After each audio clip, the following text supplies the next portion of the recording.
because as you elevate and they elevate and you guys elevate together, then it's like, okay, I've been hustling with these same 30, 40 people that I'm really connected with, right? From a professional.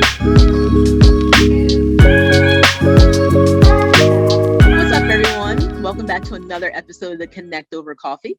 Today, I'll be chatting with Nathaniel Hemingway, who is the Senior Athlete Partnership Manager at Dapper Labs. Nate, thanks for joining me today. Yeah, no problem. Thank you for having me. I appreciate it. Yeah, no problem. I mean, that title alone always gives me a tongue twister just to say that right there. I might have tongue twister too. to say he's that guy in partnerships with athletes. That works out perfectly for me. Sounds good. All right, so let's jump into it. Nate, we're going to do a quick 2-minute drill. I'm just going to quickly rapid fire a couple questions at you. Just answer the first thing that comes to your mind. You ready? Yep. All right, let's go. Coffee or tea? Coffee. Coffee. Football or basketball? Basketball. Checks or stripes? Sneakers. Checks. Checks. Okay. Favorite athlete growing up? Allen Iverson. Favorite sports movie? Favorite sports movie? Wow, I'm drawing a blank on sports movies right now.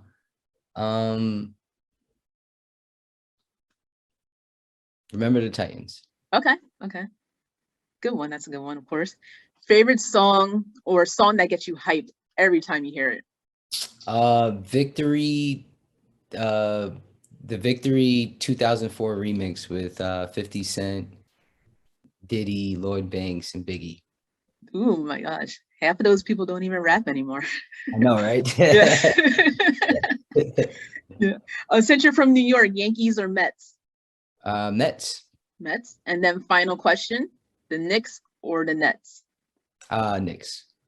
Okay. I guess I'm All right. a person. That makes sense, though, since the Nets are newer to New York. Yeah, I mean, the only reason, so full background about Yankees versus Mets. I was never a huge fan of baseball growing up, but I was born in upstate New York in Binghamton, and Binghamton has the minor league team for the New York Mets called the Binghamton Mets. Yeah.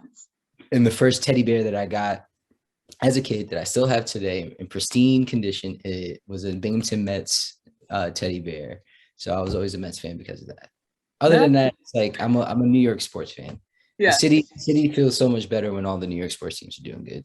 That's true. They still have one team left in the playoffs right now. So yeah. And if you saw like the atmosphere at Madison Square Garden during the Rangers playoffs, it's magnificent. So yeah, I'm sure. I have a funny story. I'm a Lakers fan, and two big reasons are because their color is purple. My favorite color was purple back when I chose a basketball team at like 6 years old. And it was like one of the first hats I ever got from some random street vendor. So it's really random, but I'm originally from Philly. So Eagles, Sixers, Phillies, those are my teams. But basketball, my number one team is the Los Angeles Lakers. And then it made sense. Kobe, Lower Merion, that connection just grew. It's that first interaction that you get that you just hold on to. Yeah, I still have the hat, by the way. I don't wear it, but I still have it. I still have my teddy bear. I plan on giving it to my kids or a nephew one day. There you go. It maintains. Nice. All right, well, let's jump into it a little bit here. We're talking metaverse, NFTs, Web3, blockchains, and all that stuff.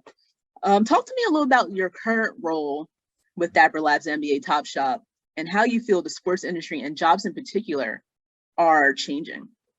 Yeah. So my particular role, NBA Top Shot at Dapper Labs, NBA Top Shot, for those of you who don't know, is the NFT marketplace for the NBA. So essentially, the NFTs that we sell on NBA Top Shot are digital collectibles of highlights from the NBA basketball games. So you imagine seeing a buzzer beater or somebody get dunked on or a good pass. With the playoffs going on right now, you see some good atmosphere.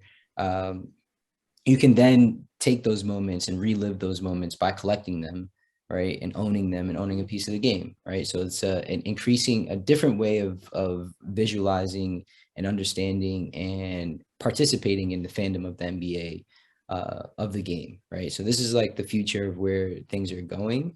And my role in particularly is here is trying to develop our athlete strategy, in terms of getting athletes involved, which athletes being involved in the platform from actually building their own collections, but then also adding utility to people who are on the platform, right? So, you know, in the future, we'll love it so that an athlete could come on and look onto NBA Top Shot and see who his biggest fans are, Yeah. based on the amount of people who collected all his moments, and you know, and be able to provide utility for them, sign jersey, or send them a game worn sneakers, send them tickets to a game, being able to send them a message or whatever the case.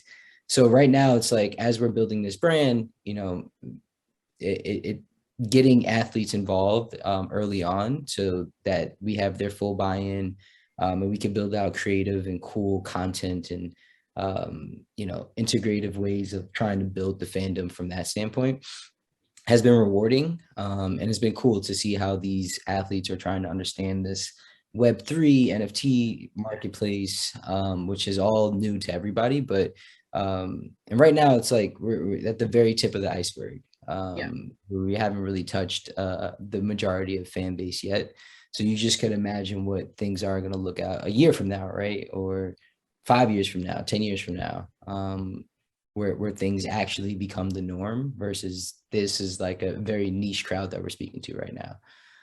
And then in regards to the second part of your question about Web3 and blockchain and how that's changing the job landscape, it's just a new thing. It's a new way of like building community, right? Yeah. Because that's what Web3 is about.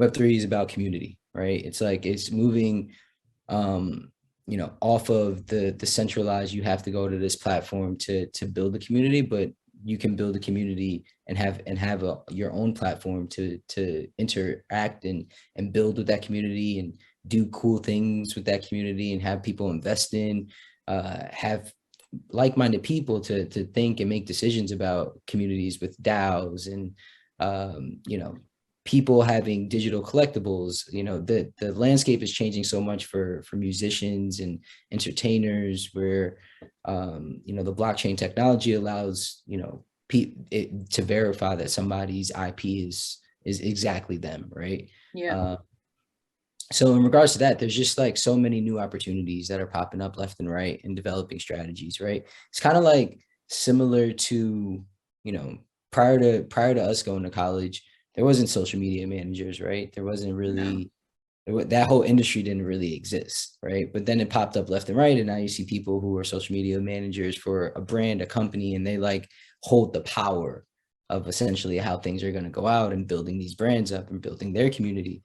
So this is like almost along the same lines, where like these jobs are now going to start popping up, of like developing Web3 strategies, developing NFT strategies, and building out these communities that, you know, these brands could then speak to directly, and not have to rely on Facebook or Instagram to be up, or Twitter, or whatever the case, but like have a dedicated community of people who are dedicated to the brand, who are loyal to the brand, who want to see the brand grow and invested into it, ask for ideas, tips, you know, and really like build something together, versus building something for somebody who you think wants this, right? Hmm. But like Yeah. more like taking that advice and then giving it right back to them in the way that they want it. That's awesome. Would you say you are an early adapter in that NFT career, or? Yeah. I Yeah. mean, if you look at it, right, Dapper Labs, I'm one of the first 500 employees, right? I can say Yeah. that we continue to grow. So I've, I probably came in the mid 300s of employees that were here. And if, you know, and I'm bullish on Dapper Labs, obviously, because I work here, but, you know, you know, our company, Dapper Labs, can be something very special in the future, right? Hmm. And to be a part of that. And like I said, I really do feel right now, like if you look at the landscape of Web3, NFTs, crypto, and all this other stuff, the people who really participate is a very, very small niche amount of people, right? Hmm. Not like everybody knows about it, everybody understands it, everybody is down to it. But it's like a very niche community that has a loud voice right now, Yeah. right? But I don't feel like a lot of people are participating. Once that changes and the more and more people get integrated, like I'll be happy to be one of these people who you know, jumped into a career that this is revolved around, right? Yeah. Be able to understand the landscape of things, and then be able to like provide value for, you know, for the company that I work for now, and be able to provide value for people in the future. No, yeah. And then going off of that topic, I think you hit something that leads perfectly into my next question here. You know, in your role, are you seeing a lot of pushback from brands trying to, or not really interested in getting into this space? Or are you seeing brands really diving headfirst into this space here? And do you think like the power of athletes being influencers and being also investors in these companies is really powerful for brands to take that headfirst dive into this NFT space? Yeah, I feel like if you look around, everybody's trying to dive into this NFT Yeah. space, right? Like the big thing, it's the okay, this is where people are spending money at. It's the cool new niche brand, whatever, right? Everybody's trying to do it. Some brands are executing very well, and some are not, Yeah. right? And then you have people who are just like trying to get money and, you know, take advantage of the environment that it is. So from that standpoint, it seems like everybody's trying to develop some sort of strategy and really understand how this is going to change their current strategy, right? Because in the future, if you know, especially if you listen to people like Gary Vee, you can kind of like understand where some of these things are going to head towards the future, right? Everybody Yeah. need at some point in time, not every brand, not every company had a website, right? But that changed. Now everybody has a website. At some point in time, not every company brand had uh, Instagram or Twitter or Facebook. Now everybody has it, right? That's like their go-to. You look up a brand, you go to their social media pages first now. And now it's like, okay, not every brand or company has a Web3 or NFT strategy. And sooner or later, it's going to change where it's like, you have to have these things in order for you to continue to grow and adapt into it. And then you having athletes involved into that process is, I mean, especially NBA athletes, WNBA athletes, they're like the forefront of like culture in and of Yeah. itself, right?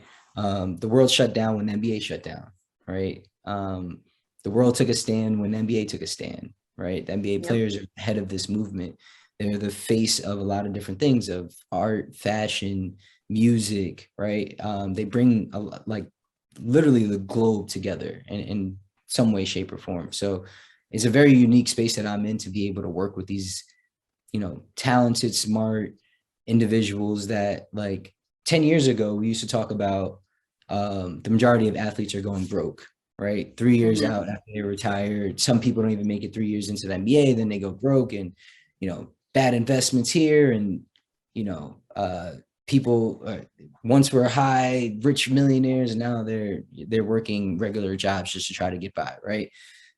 I feel like now and today it's like you see all these athletes, Series A funding, Series B funding, getting in on teams, having part ownership on leagues, right? And like really like taking their money and understanding that like times have changed, right? And I rarely see these narratives of like athletes really going broke, but it's more of like we're celebrating now the athletes who are making in very strategic investments that are 10xing their money, and growing these brands and growing with these brands, right?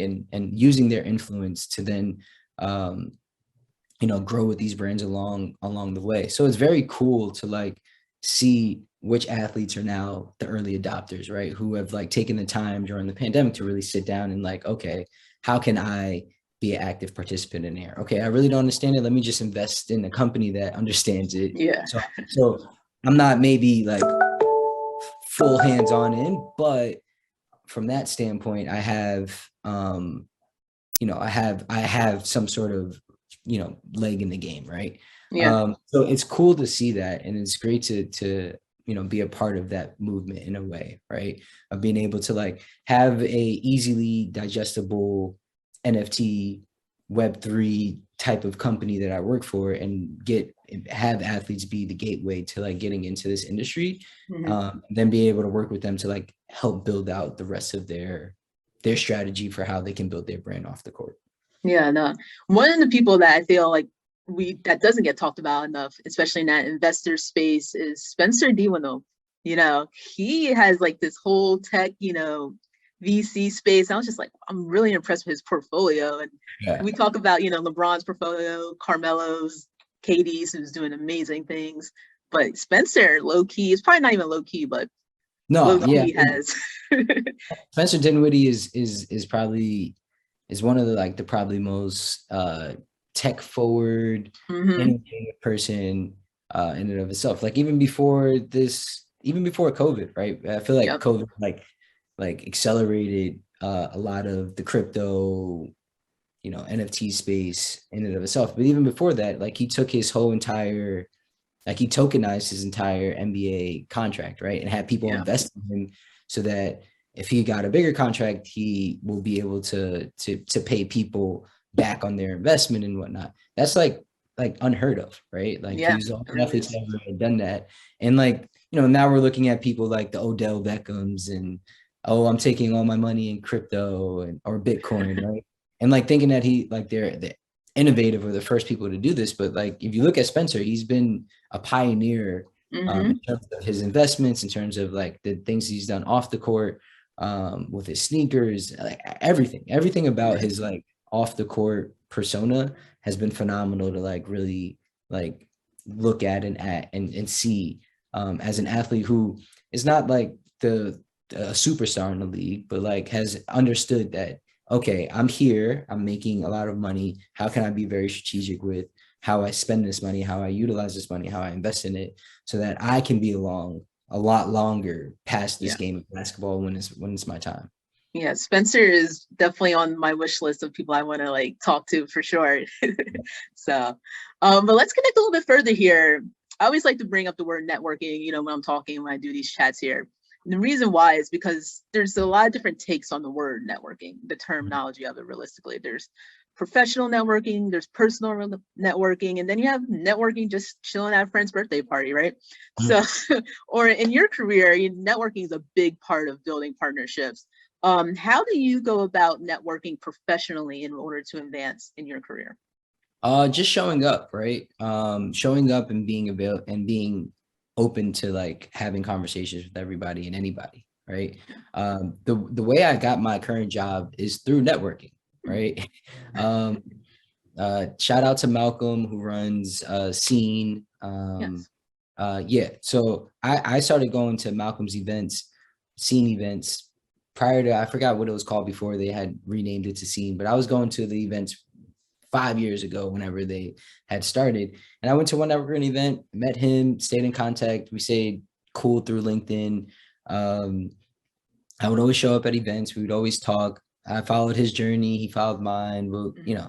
showed up. So once this job came about, he knew my boss and was able to sent me the job description via Okay. text. He was like, "Yo, I know who's hiring for this. Think you'll be a good fit. Let me know if you're interested." Right. And at first I was like, "Yeah, I don't really," but then I jumped into it and like Yeah. that's the power of networking, right? Like Hmm. somebody that I met 5 years ago, and I just continuously showed up to their events and supported and whatnot, turned into a career shifting opportunity, just from being available and showing Yeah. up, consistency, right? So that's my thing about like networking is like being a consistent and constant, um, you know, person who wants to learn from others, Hmm. and just be able to meet and interact with others because you never know who you're going to meet. You never know who's in the room.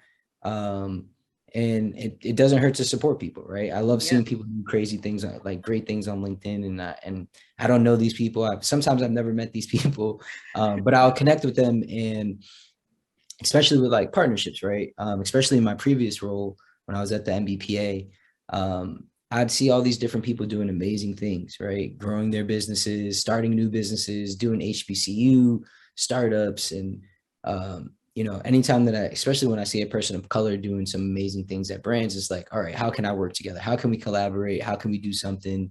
There's not many of us doing Yeah. the extraordinary things, so how can we, you know, do something together, right? And one thing that I'll always that I've taken from Issa Rae, um, in one of her interviews, she was talking about like hustling horizontally, right? And getting to know your peers more Hmm. than people always try to network for the CEOs, the SVPs, the big dogs, right? But a lot of people, some people don't take, you know, take the opportunity to network and connect with the people that are on their level, right? Yeah. Because as you elevate and they elevate and you guys elevate together, then it's like, okay, I've been hustling with these same 30, 40 people that I'm really connected with, right? From a professional standpoint. So now it's like I can call in favors, I can get things done. I, have a really talented person. I know who they can go to get a job. There's always some way, shape, and form to get plugged in, right? So I'm really excited about the people who I have got to meet and talk with, people like you and all these other people that I've like networked over the course of my career. I'm really excited about these next 5-10 years of our careers, right? Mm-hmm. Because we're doing extraordinary things now in like our careers, but like how much more impactful is it going to be when we get to the SVPs and the CEO levels and whatnot, Yeah. right? And be that change of the next generation, especially how tech is evolving. And we're at the forefront where we're still people who existed when there wasn't social media, right? Yeah. Where you had a flip phone or you had a dial up, right? To now get into this space where everything is like so instant, right? So it's like we're in a very unique generation of our age group. So I'm really happy and excited that I've been able to like spread and get to know people, my peers in my group, and seeing how we continue to elevate and change the game from a business standpoint.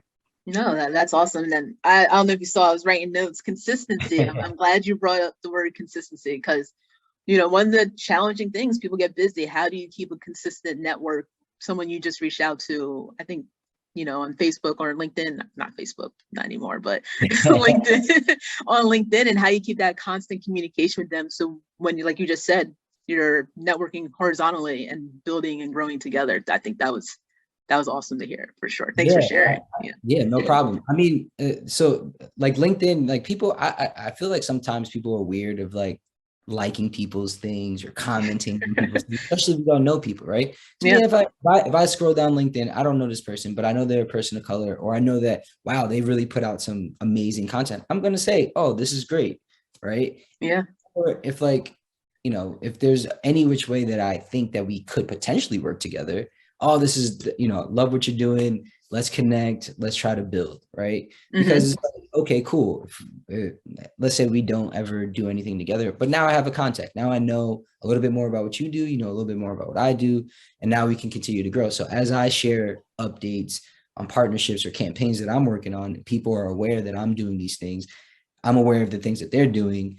So then when I'm actually in the room with them, it's like, okay, cool. Oh, yo, you need to talk to Nate because of XYZ. Oh, talk to Danielle because she's doing this content series and she'll be a great, you'll be a great next guest for her, right? So like things, being aware and being consistently showing up for other people, right? I feel like a lot of people talk about this, about like as humans we're meant to be of service to others, right? It's not to everything is not supposed to be about yourself.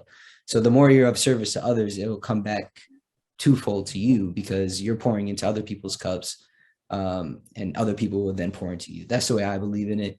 So even when like people reach out to me on LinkedIn that I don't know, went to my college or saw a campaign that I was in or saw a post that I was like, or wants to apply to a job at the company that I'm in, wants to pick my brain, I try to always respond and try to set up time with them because again, you never know. That person could be somebody someday, or that person could go on and do something and I may be looking for somebody to hire. And, I tell people to continuously follow up with me, right?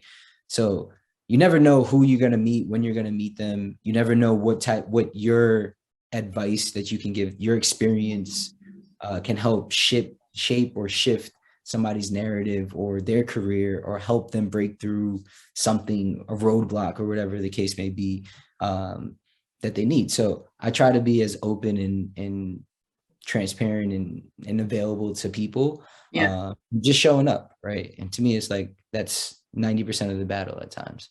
No, that is, and I think that's kind of how we connected.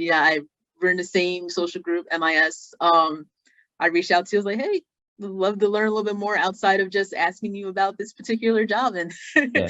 we got to learn a little bit more about each other. And I think, we're still growing in that relationship, which is awesome. So Yeah. definitely, I love everything you just said about networking, how it personally kind of blends in between professional and personal as well there. So it was really Yeah. cool.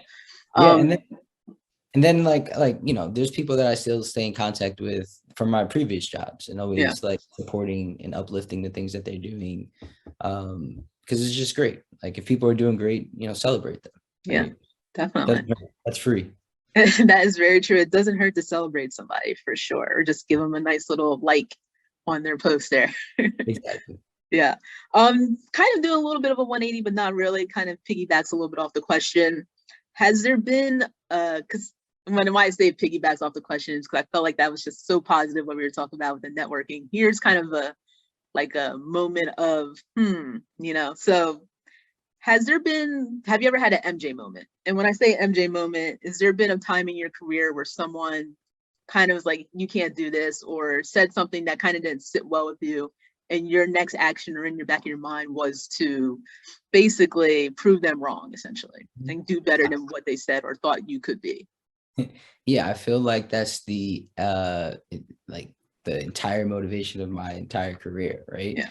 When I was at the Brooklyn Nets, yeah, there was a lot. There was some people, early on in my career who either didn't believe in me, didn't believe in my talents, whatever the case, didn't want to promote me, didn't see the value in Yeah. investing into me. And when you get passed up on a promotion, or you see they hired somebody else over you, or that you feel like you're more qualified than, or after they do get hired, you outperform them by double their output, right? It's like Yeah. those type of things is like, you sit there and you're like, right? Sometimes you could get depressed or dejected or feel like you can't do something. But to me, that's like that is a sign to go harder, right? Because Hmm. um, it's like those people, like you stopping or you slowing down or you not believing in yourself is giving them the authority and power to win over you, right? Yeah. So Yeah. through that, like since then, I've been going as hard as I can, but and along the way, at almost every job that I've been at thus far, there's always been one person or a person or a group of people, or situations that come up, or a partnership that doesn't go well, or whatever the case, that it like it pauses you for a second, like, am I doing the right thing? And question yourself, you have doubt about yourself. But to me, those are like, whenever there's turbulence, right there, um I believe Pasha, I'm not sure if you know who Pasha Cook is, but um she was she had a conversation with me prior to when I moved down to DC to start at Octagon, right? Mm. And I was just telling her about things that were going on in my life, and she was like, sometimes, right, when a plane takes off, right, it experiences turbulence, right? But after the turbulence, it gets to a coasting altitude and it's just perfectly fine, right? Yeah. To the ride. So sometimes you have to go through the turbulence to get to the coasting altitude, right? It's just a natural part of the journey, right? So when I look at that, I see opportunity times when people told me I couldn't do something, or I were faced in these roadblocks, I just look at it as like, okay, I've been here before. I accept this, and it's time for me to double down and believe in my convictions and go harder. Yeah, turbulence right there. That's, some people don't make it through the turbulence. It's tough. One of the quotes, or I shouldn't even say a quote, but Elena Deladon always kind of says and mentioned when you're talking about, mental health in general, and how when you are getting down, you're hearing that negative feedback, like no one talks to you more than the voice inside your own head, right? And like, how do you kind of silence that voice or even make that voice positive? And I think you kind of hit on that, just experience that turbulence for a little bit, but no, it's going to be smooth sailings pretty soon for you. So Yeah, definitely, yeah. it's not easy. I'll tell you that much. No, it's not easy, right?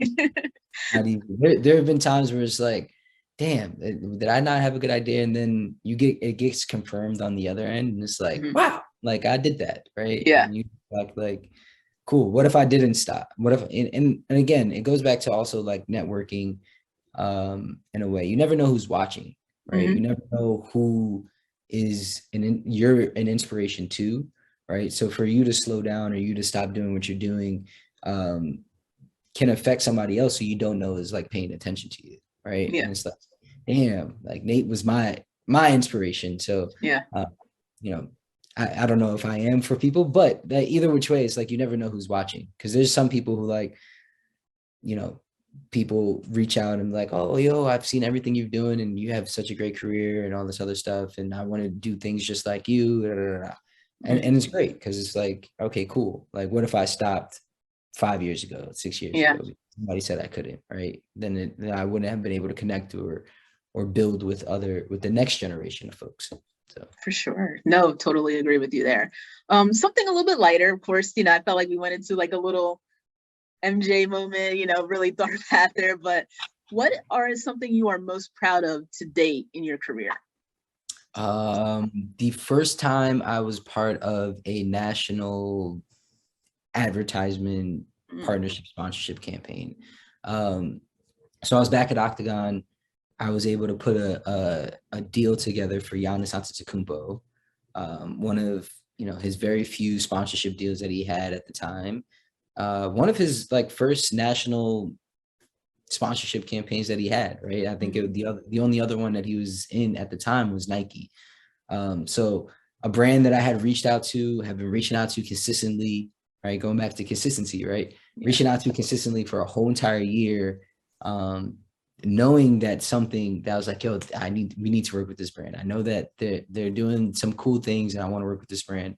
So the television brand TCL finally reached back out to me and we were able to close on this like great deal with Giannis that involved, a commercial shoot and all this other stuff. And one of the greatest moments was Christmas morning, watching the Knicks versus the Bucks game with my dad and my brother. Yeah. And commercial break comes on and there goes the commercial right across on Christmas morning. It's like, wow, that was the first time I saw it on TV. It's just like, wow, I did that, right? It's like one of the best feelings that I've had thus far to this date. It's like, I did that, right? So it's like that set the precedent because I've done cooler or bigger campaigns since then. But like having that first moment of like seeing your work like in lights and like in person with your family too for the first time, and have it being unexpected too, was a very special moment for me. No, that's really cool, especially Christmas Day. That's like the epitome of sports. Besides Thanksgiving, Christmas and Thanksgiving, having a commercial in those spots, and Super Bowl. Can't forget about the Super Bowl. Yeah. Having a commercial in those spots, that's pretty awesome there. That's really cool. Yeah. All right, Nate. We made it to the final question here. Last question. The shit you wish you knew, which loosely translates to one piece of advice you wish you could tell your younger self or someone embarking in the sports and entertainment industry. Do not wait for an opportunity to start doing something and learning about the things that you want to do, right? The quicker that you can get to understanding the things that you don't want to do and have more supreme focus on the things that you do want to do and double down and be an expert on those things and those fields, the more happiness, peace, and passion you'll be able to pour in to when you do get the opportunity. So if you actually know that you want to do something, have an intention to doing it and seeing what type of different tools you need to add to get to the part that you want to be in, right? And don't look at look at the good in every opportunity, but don't spend too long on doing something that you don't want to do, because that will only hinder you from getting to where you want to be in the future. No, that's awesome. I think, to be honest, we've done a couple of these chats, obviously. That's probably my favorite question to ask because I take it down and I write it down myself. It's something like, I replay. It's like, all right, that's great advice there. That's great advice too. So it's always like my personal favorite question, maybe a little selfishly for me. As it should be. It's definitely something I feel like has been by far like my favorite thing that I've heard people say, talk about, like something they wish they knew and pass along to better other people. So, but that's it. NFT Nate, thank you for coming and talking with me today. Really enjoyed our conversation here. And then, cool, Well, yeah. thank you for having me. I appreciate it. This has been great. No, thank you. Obviously, thank you again. Thank you all for tuning into another episode of Connect Over Coffee. If you would like to see more content like this, hit the subscribe button below. And of course, don't forget to follow us on Facebook, IG, and LinkedIn. Cool, let's connect soon. All right.